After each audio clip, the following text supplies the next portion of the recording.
Welcome to Range Time. I'm your host, Ghost, and today I'm going to tell you my thoughts on the ACVR system. With that, let's get started. With nearly 250,000 shots fired, actually, hold on a second. With 250,000 shots fired in less than a year, I can give my thoughts now on ACVR and the value that it adds to my training, carrying a firearm and utilizing a firearm in different ways. Not saying that I'm a professional in any way, shape, or form, but I've got some experience, and as you can see, based on their calculations, I've saved myself $75,000. Pretty sweet. I can say I started with ACE originally back in July of 2024, and I've been using it fairly regularly, as you can see here based on the calendar.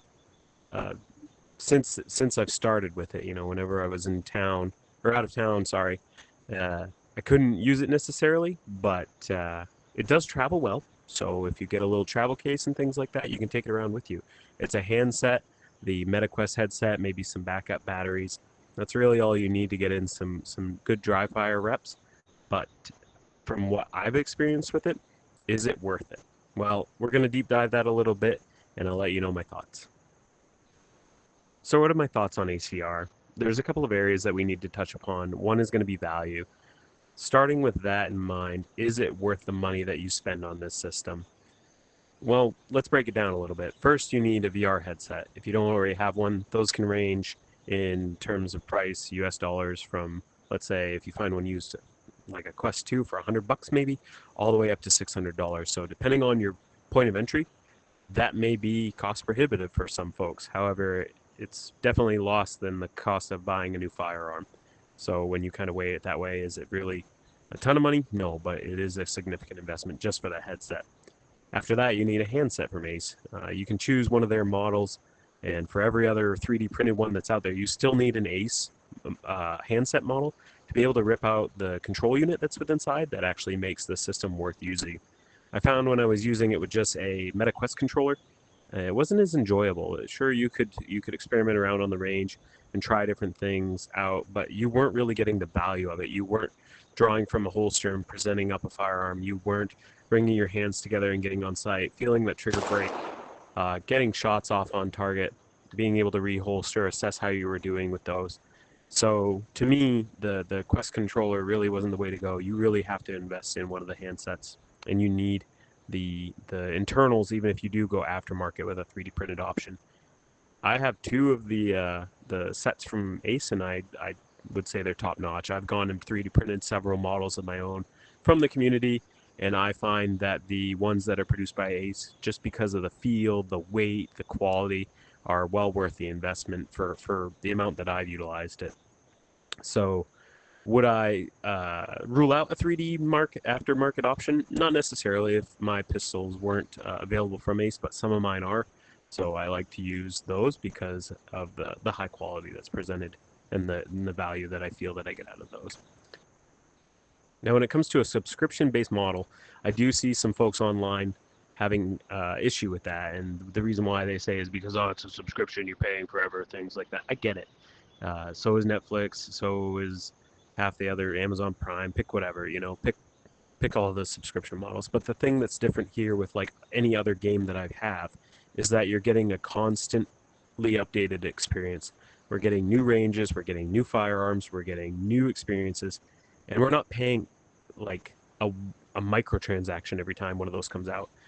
I hate microtransactions more than I hate a subscription model. And the reason why is because if we think about it in terms of, again, that word value, right? For me to just go to a range is going to cost me about $5 in gas. It's going to cost me about an hour in time just to get there and get my stuff set up. That doesn't include a $20 or $25 range fee if I go to an indoor range. That doesn't include $165 or better dollars per year for a range membership for an outdoor range. That doesn't include my targets. That doesn't include my bullets, which are, as the time of this recording, we're looking at around, I want to say $15 for a box of 9mm, maybe, right around there, after taxes. So if you do all that calculation and you compare it for what Ace is giving you in terms, again, that word value, do I feel there's value here? Absolutely. I can get up in the morning, do a workout, come in and shoot Ace for a little bit, go to work, have a coffee, take a 15-minute break, shoot some steel challenge, go back to work, have another coffee, load up the Range Ranger and work on some chaos drills or something. And all of that costs me essentially a happy meal. You know, like $19 a month if you buy the monthly version, or I think it's as low as $14 a month for the yearly version when you break it out. And that's even without a discount code, which, by the way, if you use the code GO6 on checkout, you'll save 10%. So for those of you listening, kudos to you. But yeah, the cost of a number one at your local fast food chain costs more than this. And I'm getting way more value out of this, and I'm also not adding calories and pounds to me, so it's kind of win-win in that regard. The flexibility that I have also within ACE is something that I can't do necessarily in live fire all the time. The ability to come into ACE and load up a stage, or be able to even, you know, set a bunch of targets back at 30 yards and be able to go, okay, I'd have to walk all the way down there, get a spotting scope and do that, but I can just look over here briefly and go, yeah, those pretty well A's and C zones. Okay, 30 yards, good.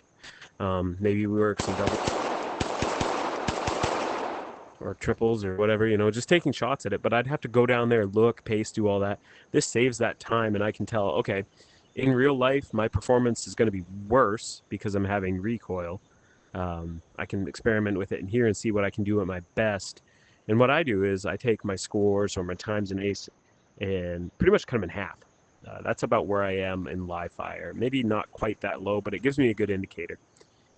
So it's something that I can do without wasting a ton of time. Versus when I go to live fire, I can be very focused on what I'm trying to work on, and that's usually movement, reloads, and recoil control. The transitions, being able to work, you know, transitions far, or if I go, let's see here. There we go. Or if I there we go. If I want to work wide transitions, right, so from target 1 to target 5, all right, I can do that with a shot timer here that I have on my belt. So I'll go ahead and do that.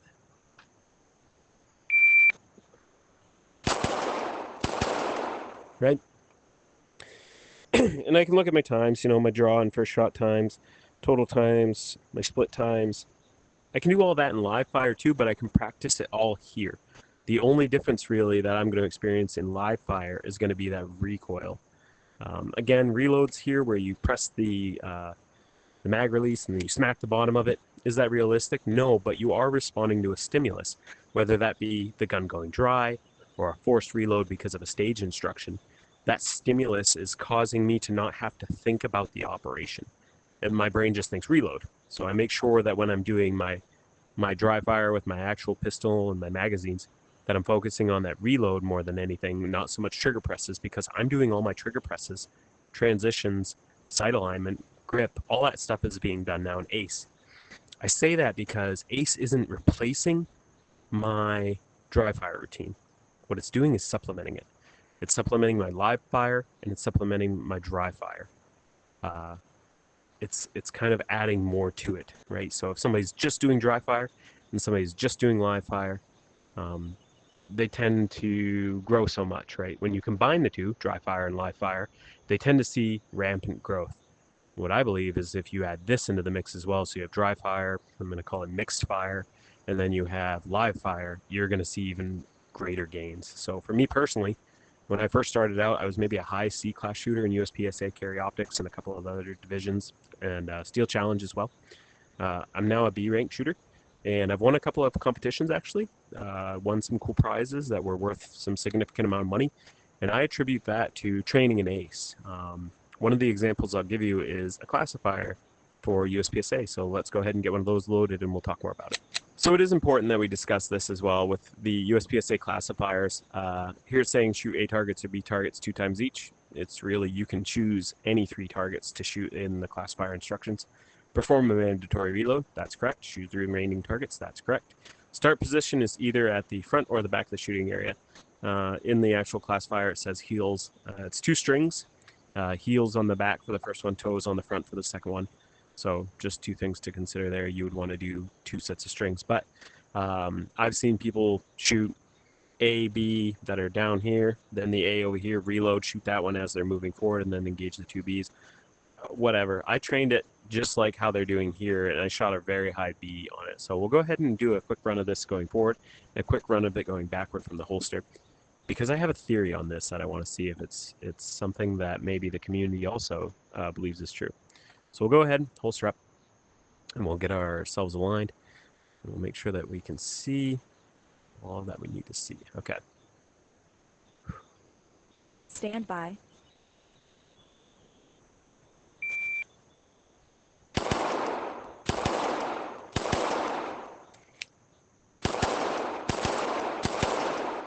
All right.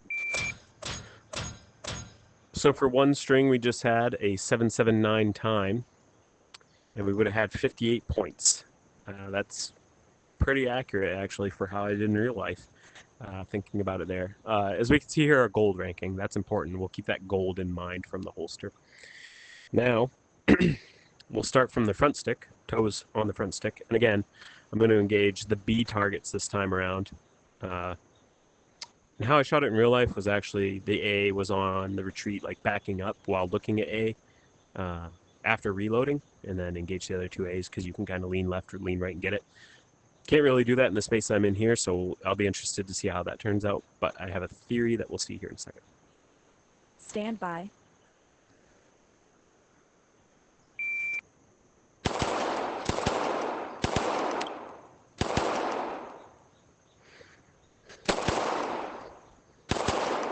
All right.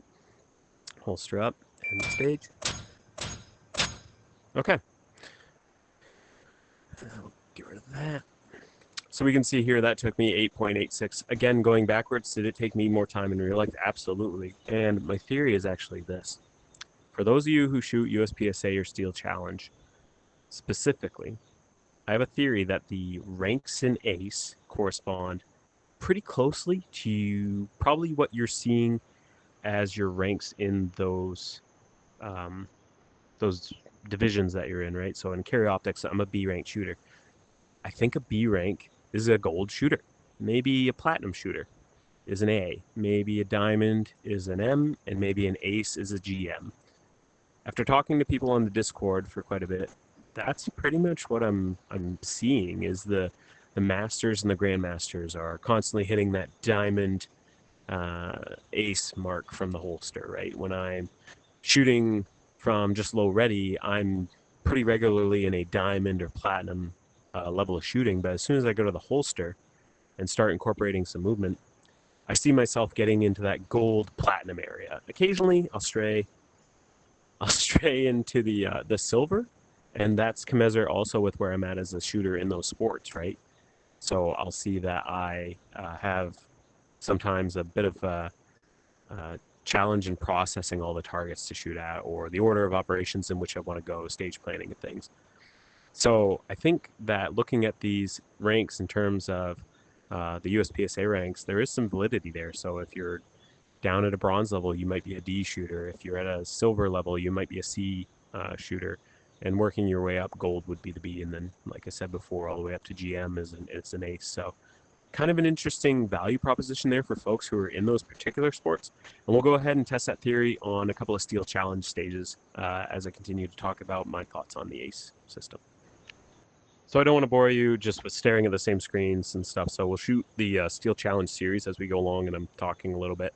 I'll try to shoot, talk, shoot, so you can see a little bit of both. Hopefully it works out well. So here we are on 5 to go.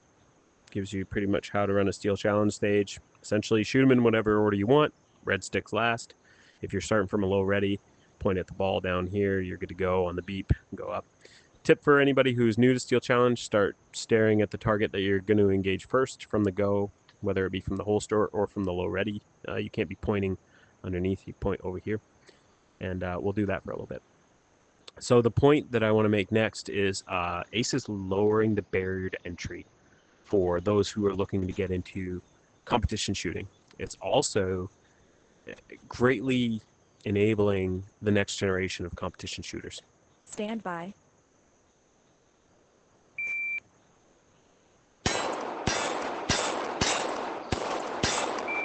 Overdrove the gun there. That's about right. So greatly enabling the next generation of competition shooters. So this is something that you can put into the hands of a young adult or a child even, and say, here's a game. Would you like to play? And get them excited about shooting sports and get them excited and want to try it in real life. Whereas it may be for some folks a little scary to get into shooting sports directly. They won't know what they're getting into. It might be a little intimidating. Stand by.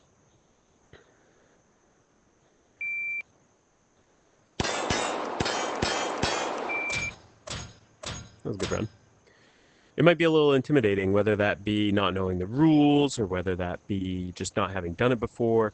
It might be something that maybe they've never shot a firearm before. This is lowering that barrier to entry for them and allowing them to participate in a way that is not only safer for them, to learn and experiment in that environment, but it's also something that's ultimately a little less intimidating. There's no loud bangs, for example. There's no threat of anything really going wrong other than maybe stubbing your toe in the furniture or putting a hole in your drywall. I guess you could you could break some things around your house because of the dangers of virtual reality. But honestly, I can see this being something that in the future, um, across multiple age groups, being able to participate without having that high barrier to entry that we may see with sports like USPSA and Steel Challenge. So something that I think is very important that we support is the next generation of shooters, so that way we can continue to have these awesome competitions and communities that we participate in. So something to think about that a lot of people kind of maybe gloss over, but I think it's important that we do talk about it and do enable those that are coming up in the shooting sports to be successful, or introduce more to the shooting sports in order for us to be successful as competition shooters and those that enjoy the sport. Stand by.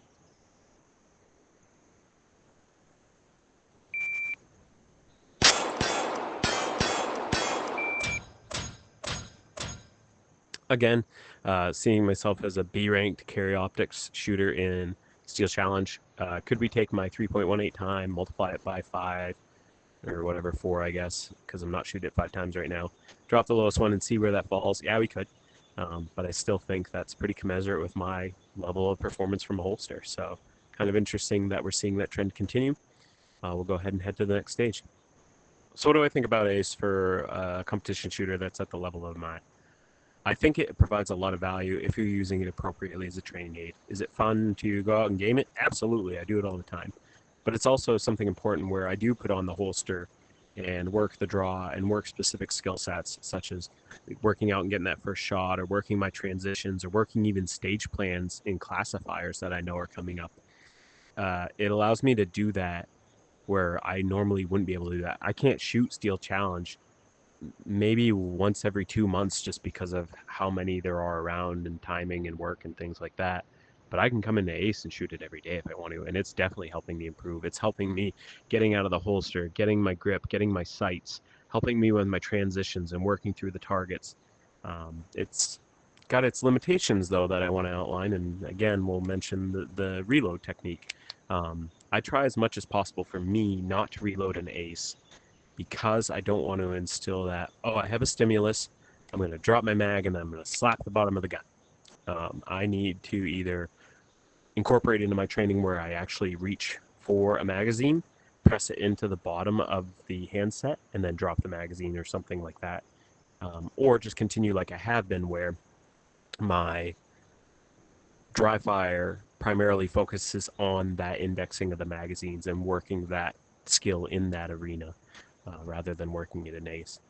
There's some other limitations for me specifically with movement, so I have to teleport because I have a small area with which I'm working. Um, you can go outside and use it in some cases. There's limitations there. Make sure you look those up before you just take your headset outside and start frying your lenses, uh, or the screens actually, because of the lenses. But for me, the space is limited. It's something that I really wish I could work on more in ACVR, because that's where I find myself struggling a lot more than my gun skills. It's my movement skills. Yeah, we can see gold rank and blah, blah, blah. But it's the movement where I call the shot and I need to get off the X and start working my way around a barricade or something, that I feel like I could really see a lot of improvement if I had the space. So overall value for me from a stand and shoot, deliver type of thing, great. Overall for me for reloads and movement, less so. That's where the dry fire training is going to be focused on for me. So just something to consider with that. Stand by.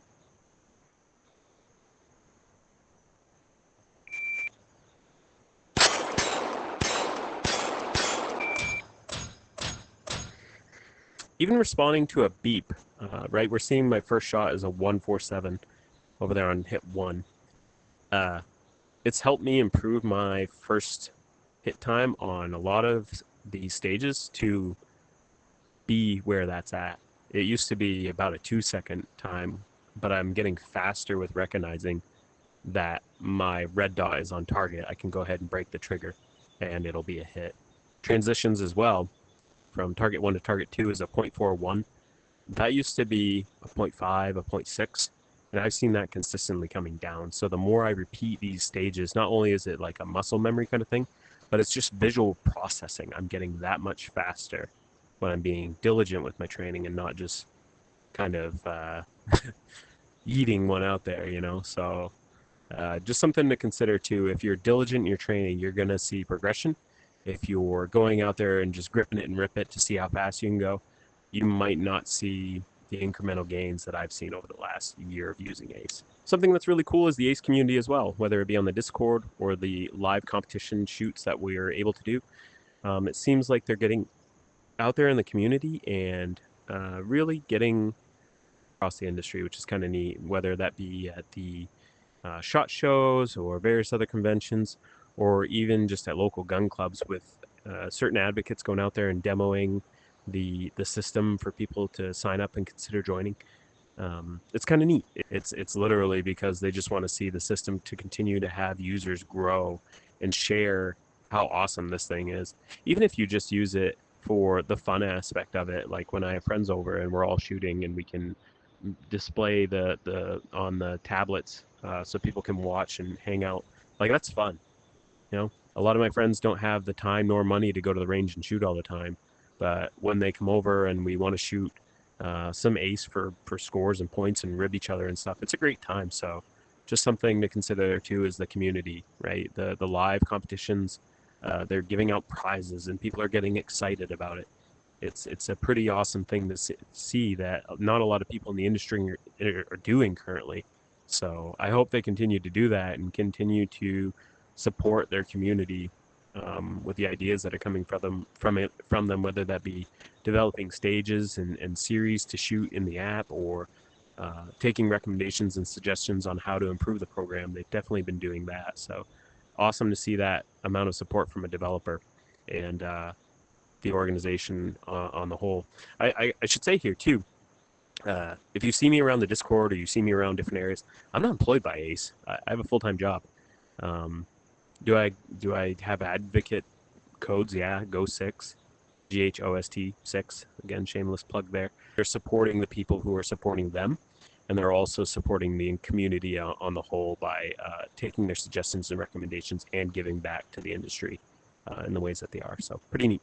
Stand by.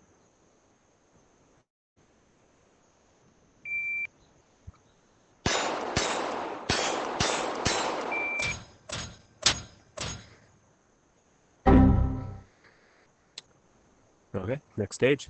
So what other thoughts do I have about ACE? Well, I can compare it to some things like Coolfire Trainer or Manus X or to Laser X. For a long time, I used the Coolfire Trainer, which allowed me to put it in the uh, actual pistol that I shoot and charge it with some CO2, put a laser on it, work from the holster, and put some lasers on a target. Well, I didn't want to be looking for the laser because that's kind of like looking for the bullet holes in a target. And I feel that's kind of a bad approach to training. So that kind of went out of the way. Well, then Laser X came along, the classic version, where I could set up some USPSA mini targets or poppers at a certain range, and it would allow me to use a computer and a camera and scan them. And then when the laser hit, it would actually record my hit, record my splits, record my reload time, all those things. It was pretty great. but it was a bear to set up. It was challenging to utilize because sometimes the lighting wasn't quite right. It was difficult for me to want to go and change around the stages or to do much with it beyond having like the same stage for a week and then take down my little USPSA targets and then put up new ones and whatever. So I could do that. And that was fun for a while. It got me a lot of practice in, and I still use it on occasion for different reasons. Good system. Um, Again, the cost entry there. You need a good laptop. You need to buy the Ace or the LaserX program. You need to buy the Coolfire. All said and done, you're looking at about $1,000 just for the system. Never mind the laptop. So things to consider there. The Manus X, same kind of thing. The Laser Academy. You can put a cartridge, a laser cartridge in it.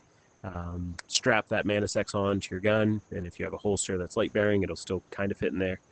Work it from your holster. Try different things with it, and he'll tell you, if your draw stroke was good or if your trigger press was like a screen door in a hurricane, you're beating the heck out of it. It has its application. I use it in dry fire sometimes to make sure that I'm manipulating things as I should be. It's a validation tool, but I don't find myself reaching for it to train on a frequent basis.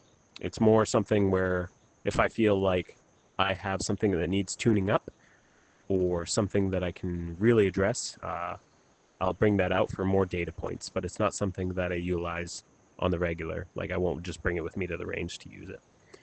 Ace is different. I leave it set up in my office. I can pop it on for 15 to 30 minutes. No problem. I can do whatever stages I want. I use it all the time.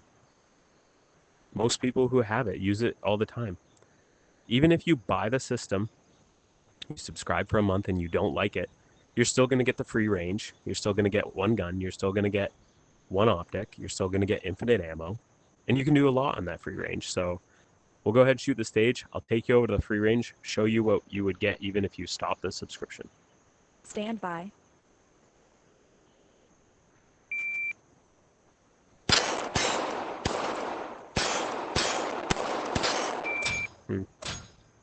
Bruh. There's that silver run.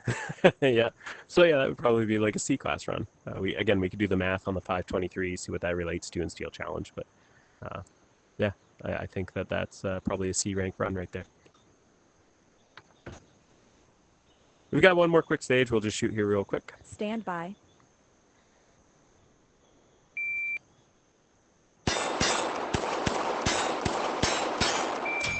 I'll eventually hit that back left one. Okay, so we'll go ahead and go to the free range now. So with money being tight for a lot of folks these days, I can understand the subscription model just isn't going to work out for a while, or maybe you only want to use it in the winter because you have access to a range that you can utilize for free and you reload and you're shooting outside more. That's fine. This is what you, I believe, would end up with. I've never actually gone to the free service, so I'm assuming this is what it is the free range because that's what it's called.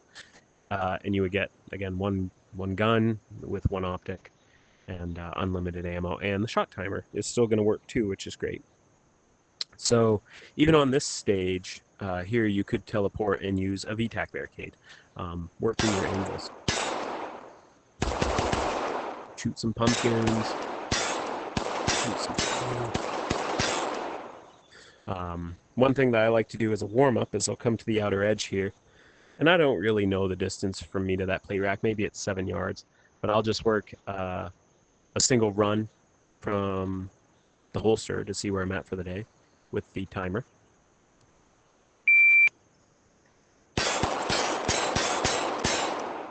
Okay, one miss, 347. First shot was a 158.